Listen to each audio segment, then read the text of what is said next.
Hey folks, it's Marvin Cash, the host of The Articulate Fly, and we're back with another Texas Hill Country fishing report with Greg Welander of Upstream on the Fly.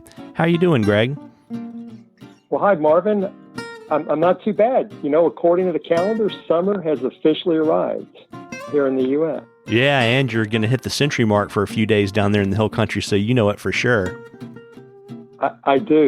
It's on the calendar. It looks like by about Thursday through the weekend, 4th of July weekend, we're going to start getting to that century mark, 100 degrees. And it doesn't look like you got any rain coming anytime soon. No, we just finished with our last bit of rain. We've been having a little bit more humidity over the last week, and this has been due to the recent rains we've had in the area. Some of the areas of central Texas have had close to an inch of rain, and with some other areas having up to three times that amount. However, a lot of the areas barely saw a trace of rain, so it's been very sporadic and it's been widespread. But we just finished this past week with temperatures in the high 80s to low 90s, which hasn't been bad. However, with the humidity, we've been fortunate, though, to have partly cloudy skies, even to full-out cloudy conditions. 2 weeks ago, after our last call, we've had a whole week of high winds, and that's not been very conducive to fly fishermen.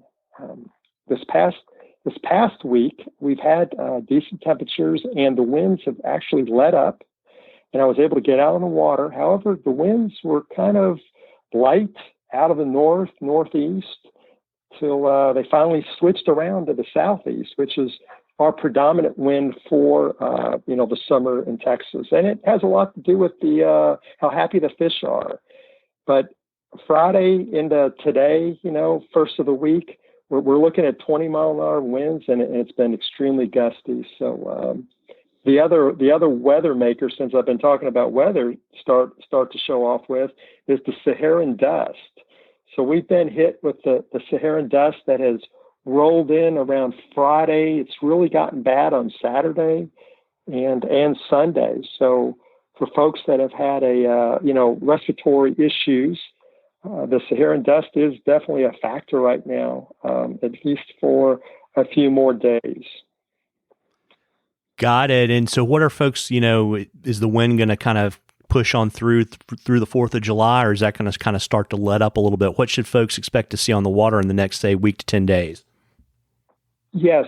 So right now, the wind forecast for the next 7 days is 10 to 20 miles per hour. And that's, your sustained wind. So there have been gusts that have been higher than the 20-mile-an-hour winds. So it's going to be hot and it's going to be windy. So, that's almost kind of like opening up the oven in a way. You got that breeze of air coming out, but it's hot air. And open water fishing, I would say not so much, but, back to your rivers, your creeks, and your small streams, you can get out of the wind or at least make it a little more manageable. Yeah, and is that going to be one of those things, too, where it's kind of like fishing out west where you want to fish early in the day because the wind is a lot worse in the late afternoon, or is it just windy all the time? Yeah, well, that's a great point. Typically, the mornings and then the last couple hours of the day are your better, periods without your wind, or at least your wind is lower. I think last night, though, I remember getting woken up where the wind was still howling. So it's been sporadic. We've had wind blow all night, but then again, I've noticed it's been lower in the mornings and it's been lower in the evenings. So I would say those would be your best bet. And, to talk about temperatures, this time of year, as we get into July and August, it's a lot cooler to be in the water than it is to be on a watercraft. Now, if your watercraft has a motor, that helps a little bit. You can turn on the air conditioning when you need to if you're in a boat. And having clouds, that's also a good thing. However, I think the clouds are going to start to go away, and we're going to be full out sun. Got it. So that's going to probably mean what, top water early, a little bit deeper during the main part of the day, and then back on top again, kind of late in the day? Exactly. 100%. I was this past week. I took advantage of the cloudy weather. But we did have some low winds last week, so I went out on one of the bigger lakes in the Highland Lake chain, and it's Lake Buchanan, and that is the first or the uppermost lake of the Colorado River drainage that goes through Central Texas, and there's like a total of 6 lakes. And Buchanan is the very first one. And I spent a day up there chasing fish, and I've been catching both Guadalupe bass as well as largemouth. It's been kind of a 50-50. And one of the Guadalupe bass had spit up a big grasshopper. And I was like, wow, look at that, a grasshopper. Because generally, if you look in these fish's mouths, sometimes you'll see a crayfish sticking up, or you'll see a tail of a bait fish. And as the day progressed, I started noticing big grasshoppers, and they were yellow with the black markings on them. And these grasshoppers, they had to be from Texas because they were huge. I mean, we're talking they're like 3 inches in length. And what was happening, these grasshoppers were flying across the lake, and they would just run out of steam before, getting to the other side or wherever they were going. And they would land on the water, or they would take refuge on some of the sticks or stick ups that you have in the lake. And next thing you know, they started landing in my boat. Well, so I watched, I had one land in the boat. I flipped him in the water, and I watched the grasshopper. He landed about 30 feet off the shore, and he started swimming towards the shore. And I was just sitting here thinking in my mind going, there's no way this guy's going to make it to the bank. And if he does, that means I'm in an area where there's not any fish. However, I had been catching some fish. So I watched this grasshopper, and everything started to try to eat this thing. I saw Rio Grande cichlids come up. I saw sunfish come up. And this is on a lake, okay? And then finally, a bass that, could get this 3-inch grasshopper in its mouth just smoked it and ate it, and off he went. So the grasshoppers were too big for the sunfish. They were too big for the Rios. And by the way, I got to throw this out there. All my grasshopper patterns are in my wading pack. They're not in my boat bag. I've got a boat bag full of at least a half a dozen, fly boxes, all the way up to the Cliff Bugger Beast Jr. So I've got hundreds of flies. Well, all of a sudden I realized I don't have grasshoppers in my boat bag. Why? Because I'm typically not, out there with a 4 or 5 weight rod looking for fish throwing grasshoppers. I do a lot of that on the rivers. So I had to make that change this weekend because I did not have a grasshopper, and they were extremely picky. When it came to topwater, they would eat a grasshopper, but they wouldn't eat your yellow popping bug. So that was something I learned. And, it's important also because carp will eat grasshoppers. So when I saw these grasshoppers, I decided to go over to a flat that normally holds carp. And I only saw a couple fish. So I was like, well, that's kind of a bummer. There just aren't any carp. And I think a lot of that had to do with the unseasonable direction of the wind we had last week. We had, the light northeast winds, and that kind of puts fish off. And it also put off the midday surface activity that I've been seeing both largemouth and white bass on our Highland lakes. But let's talk about rivers. The lower Colorado River east of Austin is it's really not been working. It's still been experiencing high releases from Longhorn Dam, and this past Sunday we had a big rain event east of Highway 35. So that was kind of between the Austin and Bastrop corridor, and they had gotten 3 inches of rain. They actually issued a flash flood warning last week for Bastrop and Caldwell County, which is the 2 counties that kind of sit on the Colorado River out there, where a lot of us, fly fish, and of course the river has gotten off color and it's gotten muddy. But as we go into the July 4th weekend, I want to encourage all of our listeners, if you're heading out, as a family to the state park, make sure you call ahead. The state parks are requiring reservations. And I just saw early, first of this week, that they're going to be closing the Travis County parks. So Travis County is the county that encompasses Austin. So the Travis County parks will be closed for the 4th of July, and probably into, I think what I'm reading, like into the 7th of July. So, and that's due to the increase of the COVID cases that Texas has been experiencing the last couple of weeks. But there's some fishing report, but let's talk about tips and techniques. Yeah, I was going to ask you too, tips and techniques. What's your, I'm assuming the Lano bug is your go-to grasshopper pattern, but I could be wrong. What do you like when you're fishing for hoppers? Well, it's the Lano bug. The Lano bug, since it's a Texas fly, I just it just works. It both imitates a grasshopper. It also would imitate a lot of the little frogs that I see on, all of our rivers and streams. The frogs are about a quarter size in diameter, and that's basically what the body of a Lano bug looks like. But, your sunfish, your bass, they're not particular.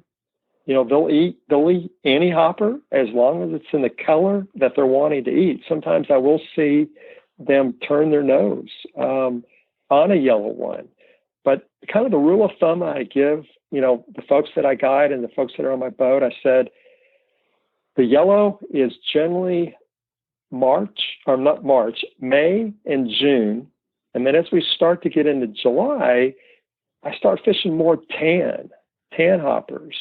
And I'll tie the Lano bug in a tan color. And the reason for that, I think, is as the grasshopper is maturing, okay, he starts out life as very bright, either a green or a bright yellow.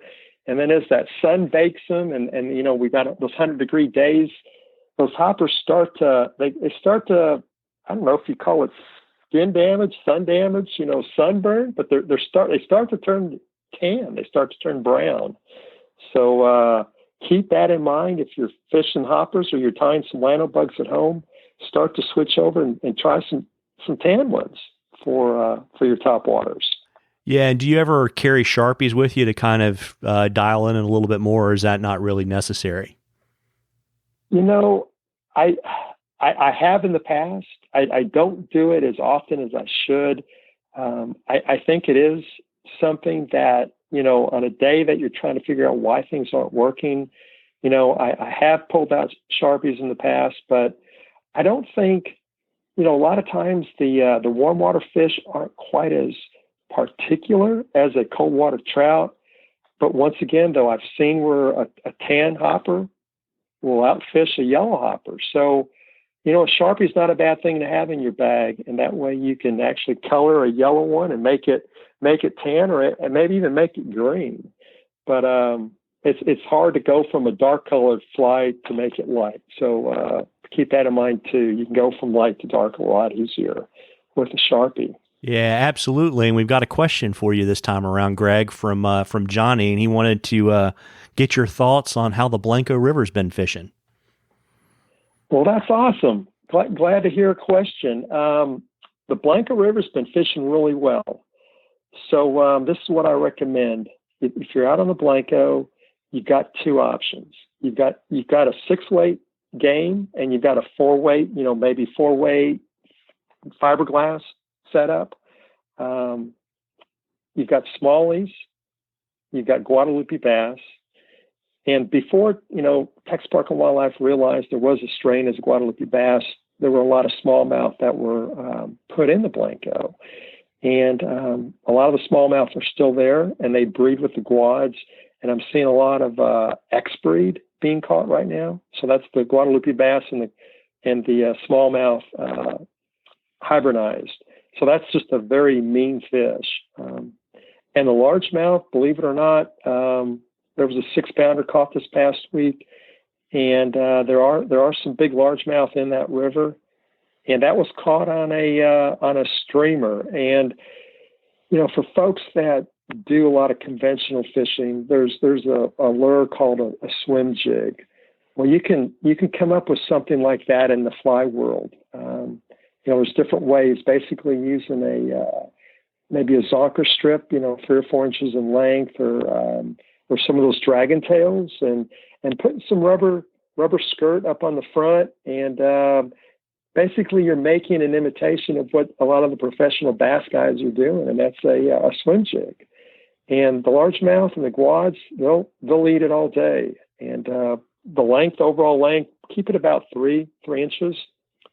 But there's Rio Grande cichlids in the Blanco as well. So the Rios are starting in their spawn. So what that means is they're very territorial. They're very mean. They're constantly running people off their nests. So you're not going to catch the Rios on top water, but you will catch them on your streamers.